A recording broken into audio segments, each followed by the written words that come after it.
दोस्तों नमस्कार। आज फिर हम हाजिर हैं एक और सच्ची घटना के साथ। दोस्तों आज की जो सच्ची घटना है वो हमारे उत्तर प्रदेश के आगरे ज़िले में स्थित एक गांव पनवारी की है, जिस गांव में शिशुपाल नाम का एक व्यक्ति और जिसकी पत्नी का नाम सीता होता है। ये रहते हैं। इन दोनों के 4 बच्चे होते हैं, जिसमें 2 बेटी और 2 बेटा होते हैं। शिशुपाल खेती बाड़ी का काम करता है और साथ ही साथ वो ब्याज का काम करता है, जिसमें वो पैसे और लोगों को ब्याज पर दिया करता था, जिससे उसका घर अच्छा खासा चल रहा होता है और उसके पास अच्छा खासा पैसा भी होता है। दोस्तों अच्छा खासा पैसा होने के साथ साथ उसके गांव में ही कई महिलाओं के साथ अवैध संबंध भी होते हैं और कई लोगों के साथ उसकी दुश्मनी बढ़ चुकी होती है, जिसके चलते इस अवैध संबंध की बात शिशुपाल की पत्नी सीता को पता चल जाती है। जब सीता को पता चल जाती है तो सीता शिशुपाल और अपने चारों बच्चों को छोड़कर हमेशा हमेशा के लिए शिशुपाल के घर से चली जाती है। जब सीता शिशुपाल के घर से चली जाती है तो शिशुपाल अपने बच्चों के साथ अपने घर अकेला रहना शुरू कर देता है। शिशुपाल अपने बच्चों से खेतों की कहकर घर से चला जाता है। जब शिशुपाल घर से चला जाता है लेकिन बच्चे इंतजार करते हैं, पर शाम हो जाती है और शिशुपाल वापस अपने घर लौट कर नहीं आता। जब शिशुपाल वापस नहीं आता तो उसके बच्चे उसको फ़ोन करते हैं, लेकिन शिशुपाल का नंबर बंद जाता है। शिशुपाल का नंबर बंद जाने के साथ साथ करीब करीब 6 7 8 दिन का समय निकल जाता है, लेकिन शिशुपाल वापस नहीं आता। जब शिशुपाल वापस नहीं आता तो इस बात की खबर शिशुपाल के भाई नवल सिंह को चल जाती है। नवल सिंह पास के ही थाने में जाकर शिशुपाल की गुमशुदा की रिपोर्ट दर्ज कराता है। जब रिपोर्ट दर्ज हो जाती है तो पुलिस मौके पर पहुंचती है और शिशुपाल में गांव में जाकर शिशुपाल के बारे में पता करती है। जब पुलिस शिशुपाल के बारे में पता करती है तो गांव वाले बताते हैं कि शिशुपाल का कोई पता नहीं है और शिशुपाल की गांव में कई लोगों से दुश्मनी भी होती है और कई महिलाओं से अवैध संबंध भी होते हैं। इस बात से पुलिस थोड़ा समझ जाती है कि जरूर शिशुपाल की हत्या किसी गांव वाले शख्स ने ही की होगी। पुलिस जब गांव वालों से पूछताछ करती है तो पुलिस को भी अब यकीन नहीं हो रहा था कि आखिर शिशुपाल गया तो कहाँ गया।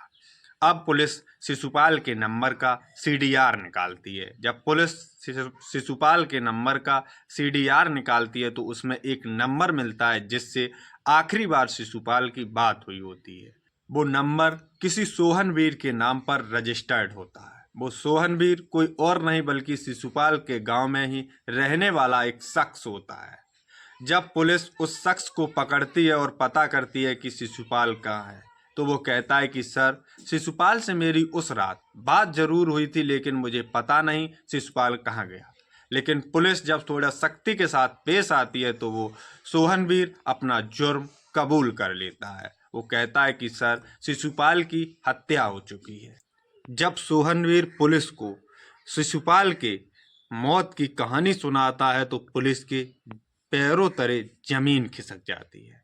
दरअसल सोहनवीर उसी के गांव का रहने वाला एक शख्स होता है। सोहनवीर की पत्नी का नाम चंचल होता है। सोहनवीर जो अपने घर का खर्चा पूरी तरह नहीं चला पा रहा था और शराब का आदी होता है, जो उतने पैसे कमाता है जिससे उसका घर का खर्चा थोड़ा बहुत चल जाता है, लेकिन उसका पत्नी का जो खर्चा है वो नहीं चल पाता और वो ऊपर से शराब का आदी भी होता है, तो ज़्यादा पैसे कमाता नहीं है और सारे पैसे शराब में खर्च कर देता है। जब शराब में खर्च कर देता है तो वो एक दिन शिशुपाल से कर्ज लेता है कुछ पैसों का, और जब कर्ज लेता है तो कर्ज लेने के बाद शिशुपाल से अपना संपर्क खत्म कर देता है। शिशुपाल से बोलना चालना सारा कुछ खत्म कर देता है, क्योंकि वो सोचता है कि अब शिशुपाल के पैसे मैं कहाँ से दूंगा। लेकिन एक दिन शिशुपाल अपने पैसे मांगने के लिए सोहनवीर के घर पर पहुंच जाता है। जब वो पहुंचता है तो कुंडी खटखटाता है। उस टाइम सोहनवीर अपने घर के अंदर होता है और वो कहता है कि अपनी पत्नी चंचल से कि जाओ गेट खोल देना, जरूर कोई कर्जे वाला ही होगा, और बता देना कि मेरे पति घर पे नहीं है। इस बात से चंचल गुस्सा हो जाती है, लेकिन गेट खोलती है तो बाहर शिशुपाल नजर आता है। शिशुपाल अपने पैसों की बात उसकी पत्नी से ऊंची आवाज में कहता है तो उसकी पत्नी को अच्छा नहीं लगता और इतनी कहकर शिशुपाल वापस चला जाता है। उसकी पत्नी कह देती है कि मेरे पति घर पर नहीं है। जब वो वापस घर में जाती है तो चंचल और सोहनवीर के बीच लड़ाई झगड़े होते हैं इस पैसे को लेकर। छोटे मोटे लड़ाई झगड़े होते हैं जिसको लेकर सोहनवीर अपनी पत्नी को मारता पीटता है और घर से चला जाता है। और जब वो शाम के वापस आता है तो नशे में धुत मिलता है, जिससे आकर वो वापस सो जाता है। और अब उसकी पत्नी चंचल सोचती है कि इस हिसाब से हमारा इस घर में गुजारा नहीं होगा। वादे के मुताबिक एक दिन शिशुपाल फिर से सोहनवीर के घर पर जाता है। सोहनवीर के जब शिशुपाल घर पर जाता है तो उस दिन सोहनवीर अपने घर पर नहीं होता और उसकी पत्नी चंचल दरवाज़ा खोलती है। दरवाज़ा खोलकर शिशुपाल को अंदर बुला लेती है और शिशुपाल अपने पैसे की बात कहता है। जब शिशुपाल अपने पैसे की बात कहता है तो चंचल उससे मीठी मीठी बातें करना शुरू कर देती है। चंचल जो कि देखने में काफ़ी खूबसूरत होती है, उसकी खूबसूरती देखकर शिशुपाल भी उसके ऊपर लट्टू हो जाता है। इधर देखकर शिशुपाल जब उसके ऊपर लट्टू हो जाता है और वो चंचल भी उससे चिकनी चुपड़ी बातें करना शुरू कर देती है। इस बात को लेकर अब अक्सर शिशुपाल सोहनवीर के घर आना जाना शुरू कर देता है। जब शिशुपाल उसके घर आना जाना शुरू करता है तो जब चंचल के घर पर उसके पति और बच्चे नहीं होते हैं तो शिशुपाल को चंचल बुलाती है और ये दोनों आपस में संबंध बनाते हैं। जब ये सिलसिला काफ़ी दिनों तक चलता रहा तो एक दिन इस बात की खबर सोहनवीर को चल जाती है कि उसके पत्नी के शिशुपाल के साथ अवैध संबंध हैं। सोहनवीर को जैसे ही इस बात की खबर लगती है वो उसी दिन डिसाइड कर लेता है शिशुपाल को इस दुनिया से खत्म करने की। वो एक षड्यंत्र बनाता है और शिशुपाल से फ़ोन करता है कि मैं तुम्हारे पैसे लौटाऊंगा। तो इस बात से शिशुपाल भी खुश हो जाता है कि चलो अब ये मेरे पैसे तो लौटाएगा। इस बात को ले सोहनवीर एक दिन शिशुपाल से फ़ोन करता है कि मैं तुम्हारे पैसे लेकर खड़ा हूँ, तुम अपने पैसे ले जाओ। उसके गांव के बाहर एक खंडर होता है जहाँ से एक नाला निकलता है, उसी खंडर में मैं बैठा हूँ, तुम्हारे पैसे लेकर आप ले जाइए। इस बात को सुनकर शिशुपाल उसी दिन अपने घर से निकलता है और बच्चों से कहता है कि मैं खेतों पे जा रहा हूँ।